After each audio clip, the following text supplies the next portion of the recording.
Hi there, I'm gonna show you a little hack I did on my little KVM switch I got here.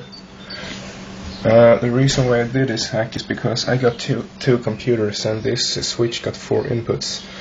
And to switch to one of the computers I have to strike this little button 3 times, and that's a pain in the ass.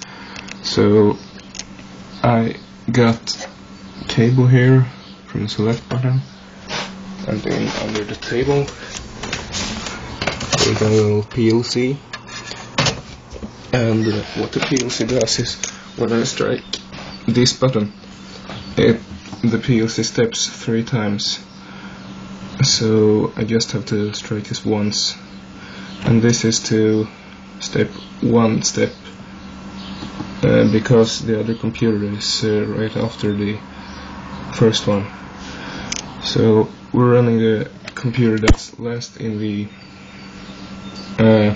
it's on input 4, so if I strike this, it's gonna step 3 times to computer 3, like so. And there's computer 3, and strike the other one, it flips to 4. I strike the first one again,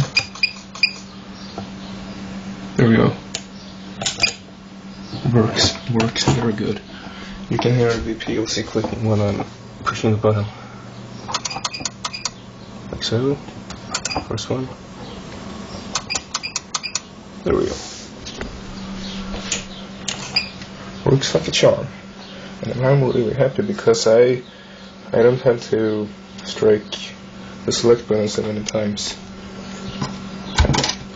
And yeah, that's my little KVM switch hack. Hope you enjoyed it. Bye.